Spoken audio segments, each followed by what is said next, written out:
क्या आपने कभी सोचा है कि दाम बढ़ते ही ग्राहक पीछे क्यों हट जाता है?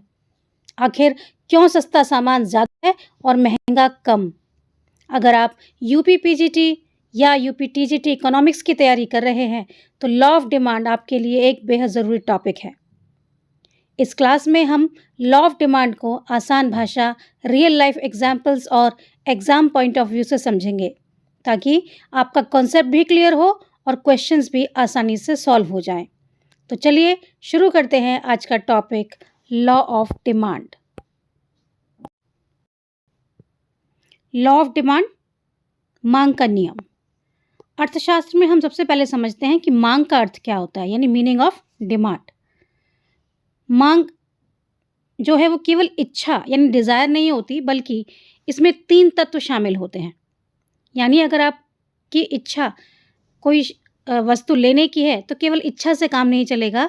इसमें कोई इच्छा कब डिमांड बनेगी, कब मांग बनेगी, इसके लिए 3 तत्व शामिल होते हैं। क्या-क्या होते हैं? पहला तो यही है, वस्तु को पाने की इच्छा है आपकी। दूसरा है, वस्तु खरीदने के लिए आपकी क्षमता होनी चाहिए, यानी परचेजिंग पावर होनी चाहिए, और किसी निश्चित कीमत पर वस्तु खरीदने की तैयारी होनी चाहिए, यानी आप किसी एक कीमत पर वो वस्तु खरीदने के लिए तैयार हों। ये तीनों अगर चीज़ें हैं, तो आपकी जो इच्छा थी वो डिमांड बन जाती है, यानी इन तीनों के बिना मांग नहीं मानी जाती।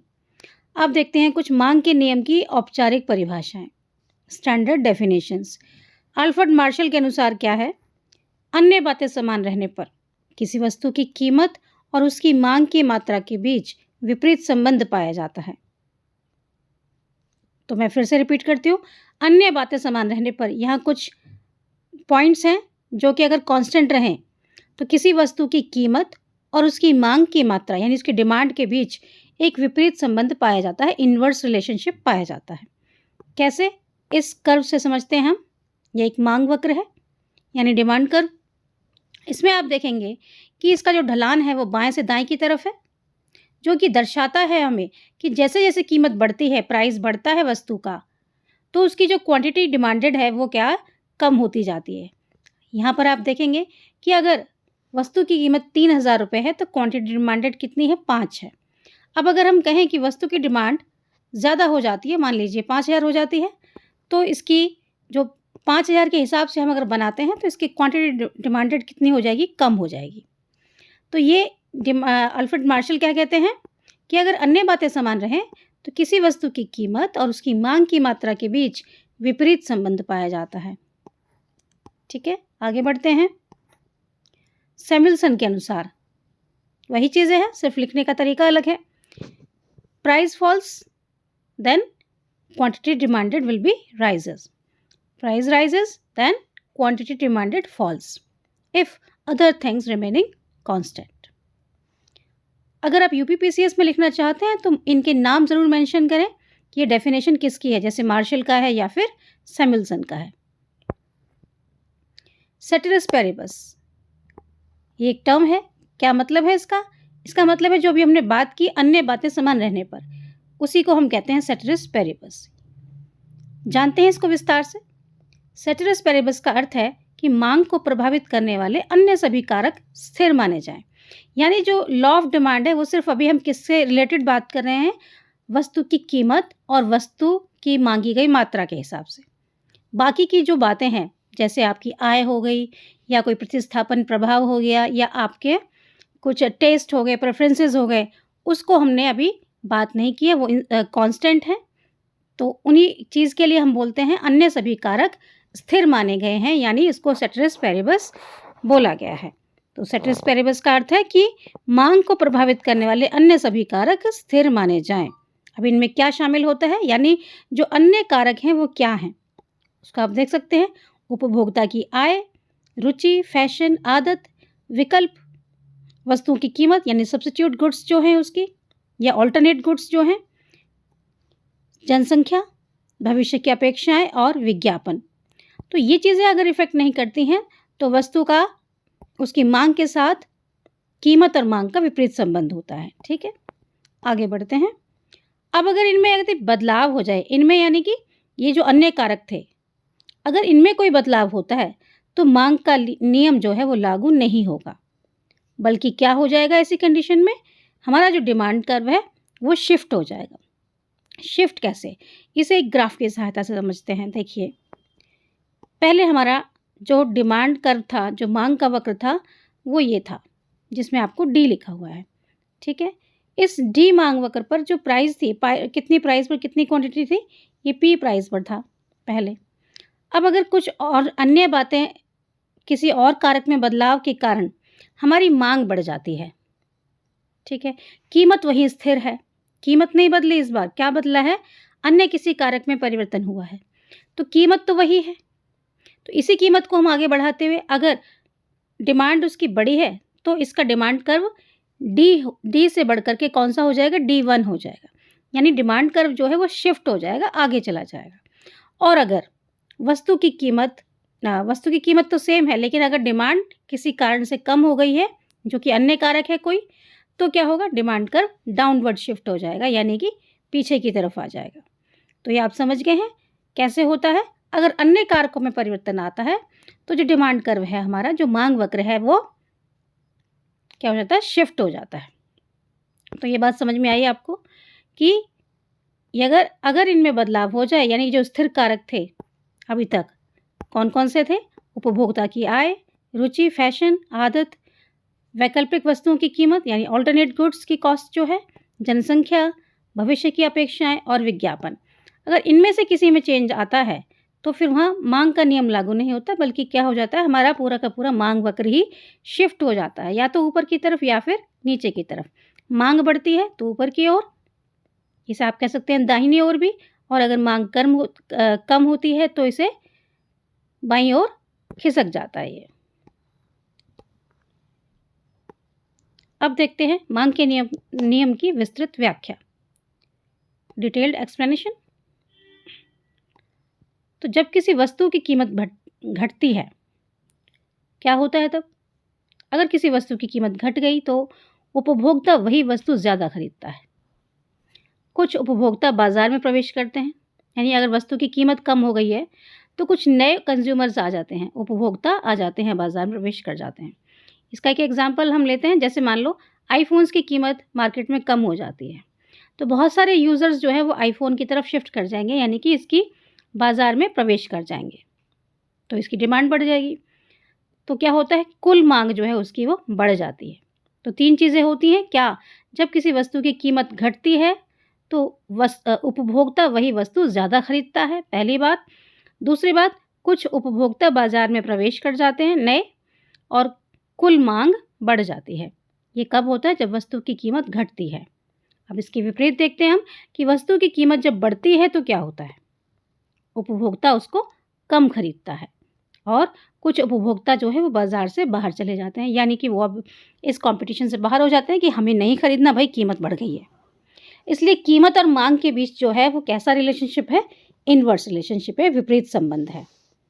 आई होप कि आपको इतना समझ में आया होगा अच्छे से। अब बात करते हैं कि मांग का नियम कार्य क्यों करता है या कैसे कार्य करता है। इसके कुछ थ्योरेटिकल रीजंस हैं, देखते हैं। मांग का नियम, देखिए आय प्रभाव देखते हैं, इनकम इफेक्ट कैसे होता है। बहुत ध्यान से सुनने वाली चीज़ें हैं ये, नोट करते जाइए साथ साथ। आय प्रभाव, जब किसी वस्तु की कीमत घटती है तो उपभोक्ता की वास्तविक आय बढ़ जाती है। जब उसकी वास्तविक आय बढ़ गई तो वो क्या सोचेगा कि कीमत घट गई है मेरी, अब इससे क्या है, मेरे पास पैसे की सेविंग हो रही है, तो मैं इसमें और इन्वेस्ट करता हूँ, यानी कि अब जहाँ वो वस्तु 2 खरीद रहा था वहाँ वो 3 खरीदेगा या 5 खरीदेगा, क्योंकि उसका रेट कम हो चुका है। दूसरा, उपभोक्ता स्वयं को अमीर महसूस करता है। वो सोचता है कि अरे ये चीज़ पहले मैं इसमें इन्वेस्ट करता था या इतना इस पर खर्च होता था मेरा, अब मेरा कम खर्च हो रहा है, तो वो उसके पास पैसे की बचत हो रही है, तो वो अपने आप को अमीर महसूस करता है। तीसरा क्या है, नॉर्मल गुड्स की मांग बढ़ जाती है। नॉर्मल गुड्स यानी कि जिस पर ऐसे गुड्स जिनकी डिमांड का कीमत के हिसाब से बहुत फ़र्क आता है, बहुत इफ़ेक्ट होता है उस पर प्राइस का। तो आय प्रभाव आपने देखा कि इसको हम इनकम के कंटेक्स्ट में बात कर रहे हैं। यहाँ पर उदाहरण देख लेते हैं इसके, जैसे 100 रुपये में पहले 2 किलो चीनी आती थी, कीमत घट गई है उसकी, तो 2 किलो की जगह हम क्या करने लग जाते हैं, 2.5 किलो लेने लग जाते हैं। जैसे हम पहले 100 रुपये में क्या लेते थे, 2 किलो चीनी लेते थे, तो चीनी की कीमत थी 50 रुपये किलो। अब यही चीनी की कीमत मान लीजिए गिर करके 40 रुपये किलो हो जाती है, तो हम कहते हैं यार अब 100 रुपये की तो लेते ही थे पहले, अभी भी 100 रुपये की ले लेते हैं, लेकिन अब 2 की जगह हम 2.5 किलो ले लेते हैं। ठीक है, अब देखते हैं प्रतिस्थापन प्रभाव क्या होता है, सब्स्टिट्यूशन इफेक्ट। उपभोक्ता सस्ती वस्तु को महंगी वस्तु से रिप्लेस करता है। ठीक है, जब उसको लगता है कि मेरे पास आय बढ़ चुकी है, तो वो क्या करेगा, जो सस्ती वस्तु थी उसकी जगह वो क्या लेने लगा, महंगी वस्तुएं रिप्लेस कर देता है। उपभोक्ता सस्ती वस्तु को महंगी वस्तु से रिप्लेस करता है। और दूसरा क्या, यह प्रभाव हमेशा नकारात्मक होता है, यानी नेगेटिव होता है। तो प्रतिस्थापन प्रभाव जो है, सब्स्टिट्यूशन गुड्स इफेक्ट है ये, यानी अगर सेम कोई चीज़ है, जैसे आप बात करते हो चाय कॉफ़ी की, अगर कॉफ़ी महंगी हो गई है तो जो उपभोक्ता है वो क्या करेगा, कॉफ़ी महंगी हो गई, चलो चाय पे शिफ्ट कर जाते हैं।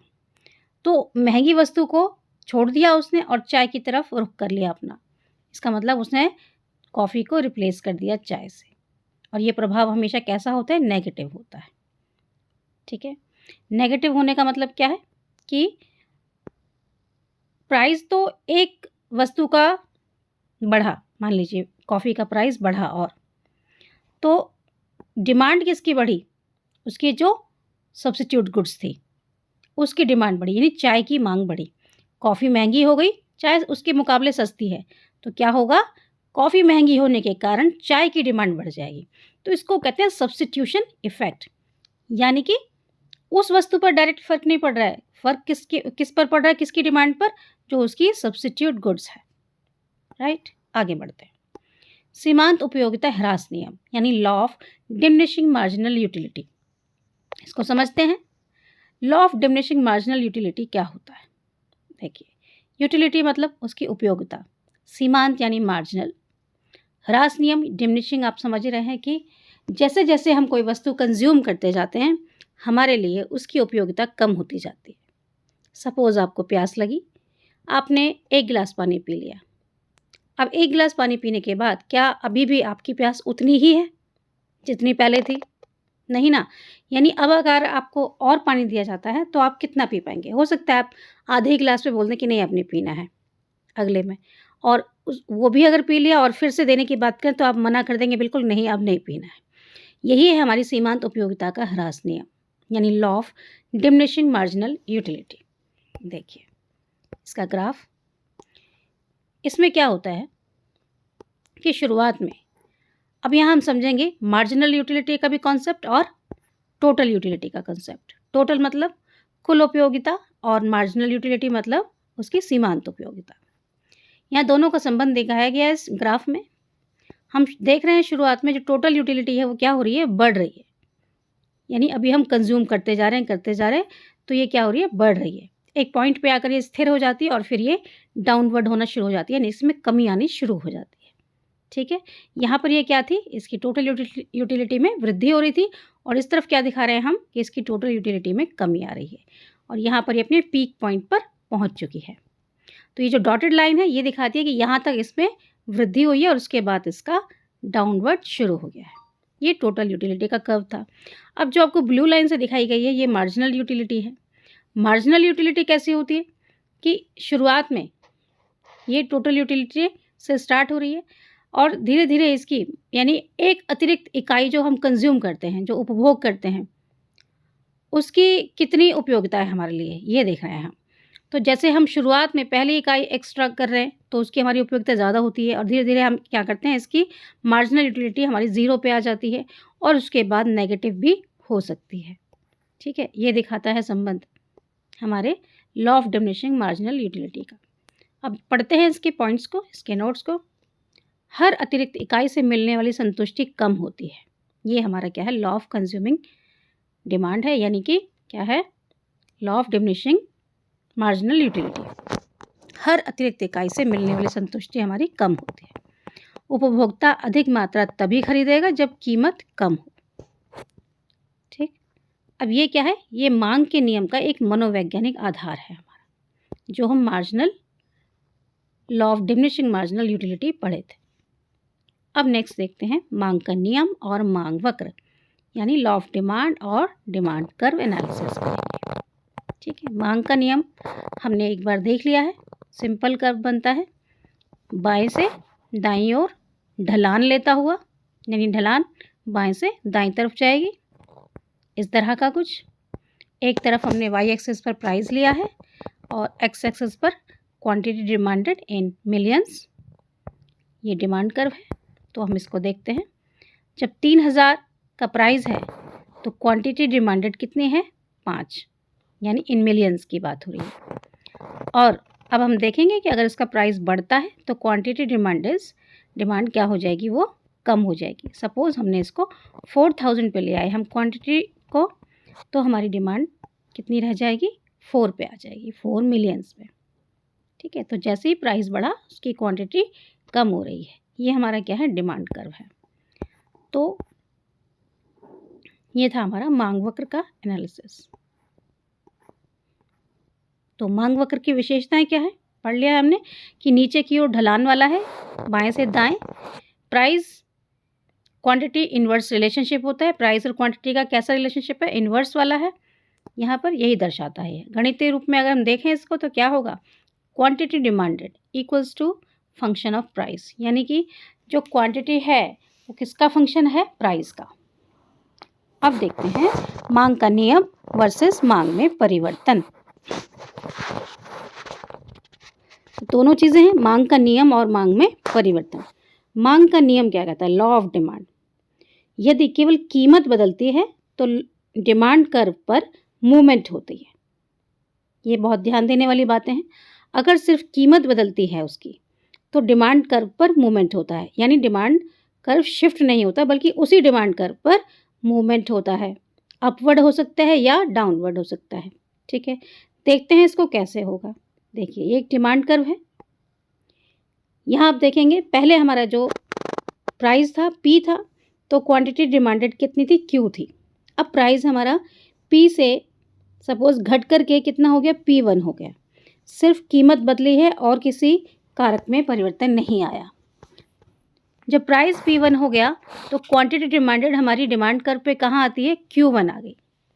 यानी अब क्वांटिटी डिमांडेड क्या हुआ? प्राइस के कम होने से बढ़ गई है।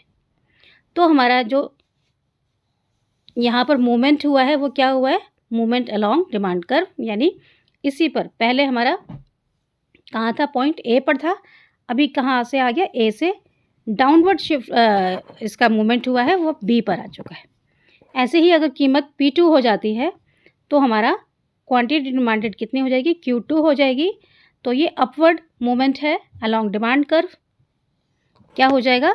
C पर पहुंच जाता है। तो ये अपवर्ड मूवमेंट है डिमांड का, तो इसी को कहते हैं मूवमेंट अलोंग डिमांड कर्व। चलिए अब चेंज इन डिमांड की बात करते हैं। अब हम बात करेंगे यहाँ पर कि कीमत तो स्थिर है, कीमत में कोई परिवर्तन नहीं आ रहा, लेकिन यदि आय, रुचि, फैशन बदलता है तो डिमांड कर्व क्या हो जाता है? शिफ्ट हो जाता है। तो हम कीमत की बदले दूसरी चीज़ों की बात करेंगे, यानी कि किस चीज़ में परिवर्तन आ रहा है? आय में, रुचि में या फैशन में, इस तरह की कोई चीज़ बदलती है तो डिमांड कर्व क्या होता है? उसी डिमांड कर्व पर मूवमेंट नहीं होता बल्कि डिमांड कर्व ही शिफ्ट हो जाता है। देखिए कैसे, इसको यहाँ समझते हैं। ये हमारा वाई एक्सिस पे प्राइस है और एक्स एक्सिस पे डिमांड है, क्वांटिटी डिमांडेड। अब अगर हमारा पहले जो ओरिजिनल डिमांड कर्व था वो आप देख रहे हैं सेंटर वाला था, जो कि एक स्ट्रेट लाइन है, तो P प्राइस था।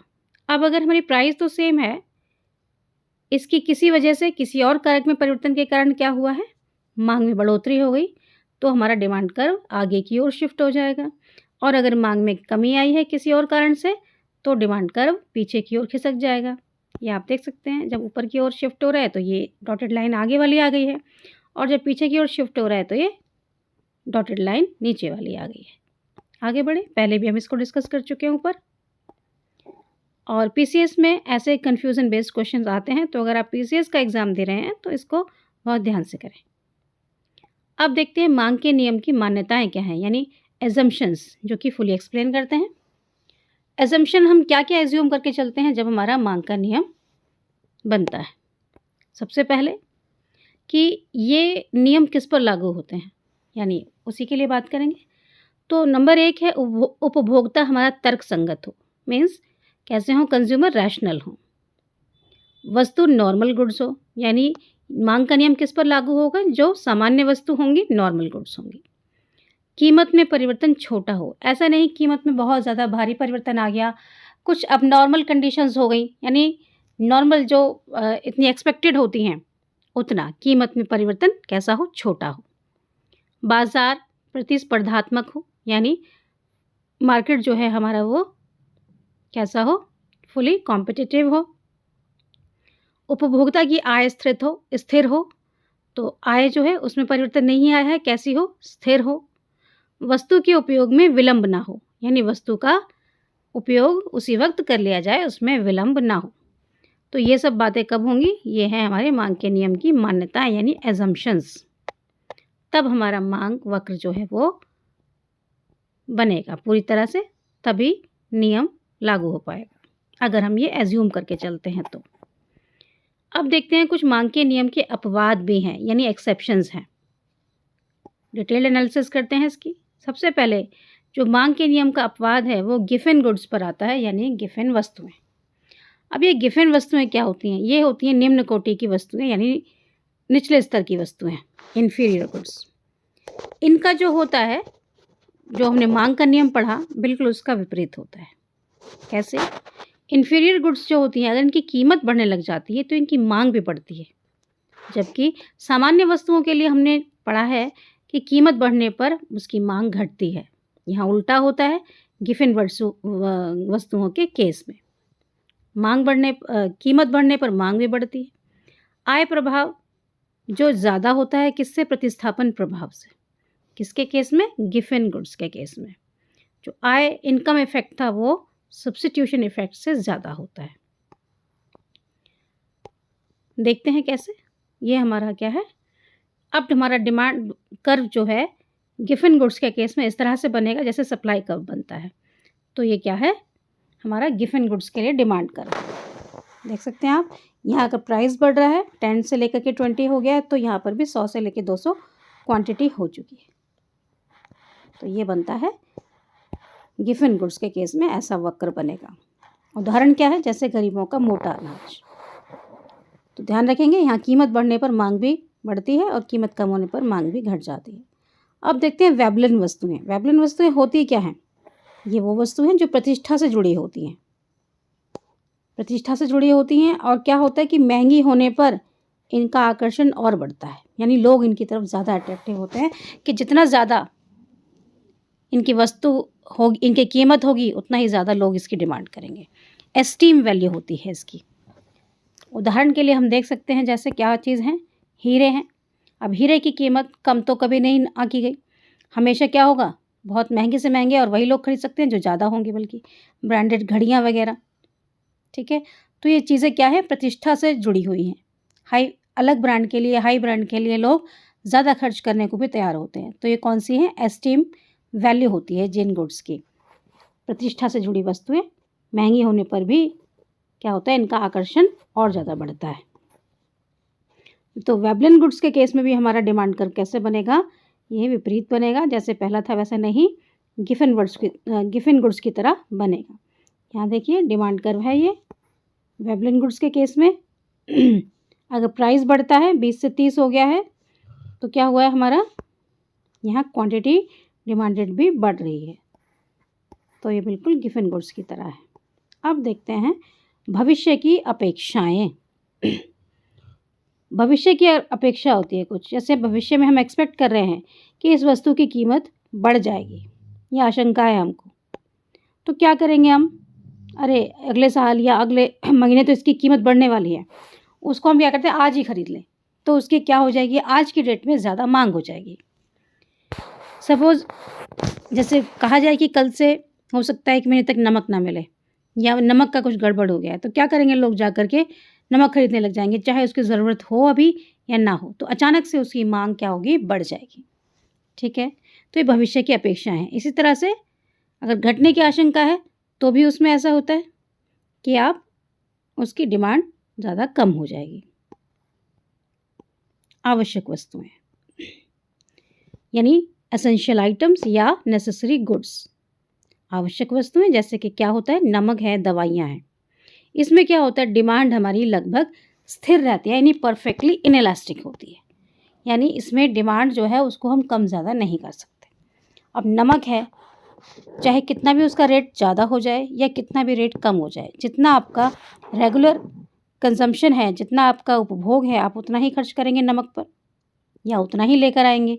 ऐसा तो नहीं नमक की कीमत कम हो गई तो अब 1 पैकेट की जगह 2 पैकेट लाने लग जाएंगे, 4 पैकेट लाने लग जाएंगे। ठीक है, ऐसे ही दवाइयाँ हैं। दवाइयाँ अगर लेनी ही है, किसी को इस तरह का कोई डिजीज़ है, कोई बीमारी है, दवाइयाँ लेकर आनी है, चाहे उसकी कीमत कुछ भी हो फिर, तो ये भी क्या है, एक आवश्यक वस्तु है, तो लेनी पड़ेगी। ट्रीटमेंट कराना है तो ये एक ऐसी आवश्यक वस्तुएं हैं और इसमें जो डिमांड है वो लगभग स्थिर रहती है, यानी इसमें कोई लोच नहीं रहती। तो अब यहाँ देख सकते हैं आप कि कीमत में चाहे जो परिवर्तन आए, लेकिन उसकी डिमांड जो है, ये डिमांड इन्होंने वाई एक्सिस पर लिया है यहाँ पर, तो वाई एक्सिस यानी कि जो ग्रीन लाइन है ये आपकी क्या है, इनकम पे डिपेंड कर रहा है यहाँ पर। ठीक है, चलिए आगे बढ़ते हैं। अब एक क्वेश्चन देखते हैं हम यूपीपीसीएस मेंस के हिसाब से कि इसमें आंसर राइटिंग स्ट्रक्चर आप क्या रखेंगे अगर आप यूपीपीसीएस मेंस लिखने जा रहे हैं, जो कि 10 से 15 नंबर का क्वेश्चन आता है। चलिए, तो इंट्रोडक्शन में आप क्या देंगे, इसमें एक सजेशन है सिर्फ यूपीपीसीएस वालों के लिए कि मांग का नियम मूल्य और मांग के बीच विपरीत संबंध को स्पष्ट करता है। बहुत ज़्यादा कथा कहानी नहीं लिखनी है, सिंपल सी, और उसके बाद डेफिनेशन कोई आपको लिख देनी है। इसके बाद अब आंसर की बॉडी में क्या लिखेंगे, परिभाषा, डेफिनेशन लिख देंगे, रीज़न लिख देंगे कि क्या कारण है, उसका ग्राफ बना देंगे लॉ ऑफ डिमांड का, और उसके एक्सेप्शंस भी बताएंगे कि इसके एक्सेप्शन जो लॉ ऑफ डिमांड है उसके क्या क्या है। देन लास्ट में आप क्या करेंगे, इसका कंक्लूजन कर देंगे। मांग का नियम उपभोक्ता व्यवहार की व्याख्या करता है, यद्यपि कुछ विशेष परिस्थितियों में यह लागू नहीं होता। ठीक है, तो मांग का जो नियम है वो क्या करता है, उपभोक्ता व्यवहार की व्याख्या करता है कि किस तरह से कंज्यूमर बिहेव करता है, उसका हमें ये क्या देता है, एक एक्सप्लेन करता है। यद्यपि फिर भी इसमें क्या होता है, कुछ विशेष परिस्थितियों में ये लागू नहीं होता, और वो विशेष परिस्थितियाँ कौन सी हैं, हमने जो भी पढ़ा था, जैसे गिफन गुड्स हों या फिर वेबलिन गुड्स हों, तो उसमें ये एसेंशियल आइटम हो, उसमें ये लागू नहीं होता। अब देखते हैं कुछ क्विक 1 लाइन फैक्ट्स जो कि प्रीलिम्स में आपको बहुत काम आएंगे। जैसे लॉ ऑफ डिमांड किसने दिया है, अल्फ्रेड मार्शल ने। डिमांड कर्व डाउनवर्ड स्लोपिंग होता है। कीवर्ड याद रखेंगे, सेटरिस पेरिबस क्या होता है, यानी अन्य बातें समान रहने पर। साइकोलॉजिकल बेस क्या है इसका, डिमिनिशिंग मार्जिनल यूटिलिटी, हमने पढ़ा था, ये इसका साइंटिफिक आधार है, यानी वैज्ञानिक आधार है, या उसको मनोवैज्ञानिक आधार कहेंगे बल्कि। तो आपसे पूछा जा सकता है कि डिमिनिशिंग मार्जिनल यूटिलिटी यानी सीमांत उपयोगिता का ह्रास नियम जो है वो किस तरह का आधार है, तो उसको बताएंगे कि ये मनोवैज्ञानिक आधार है हमारा। तो वीडियो को, लेक्चर को यहीं ख़त्म करते हैं आज का। तो ये क्लास आपको कैसी लगी बच्चों, हमें ज़रूर बताएं, और टॉपिक हमें आप कमेंट कर सकते हैं, नेक्स्ट वीडियो कौन से टॉपिक पर चाहते हैं। मिलते हैं इसके बाद किसी और क्लास में, नेक्स्ट में। चलिए, और हाँ, वीडियो को लाइक, शेयर और सब्सक्राइब ज़रूर कीजिए चैनल को। Thank you.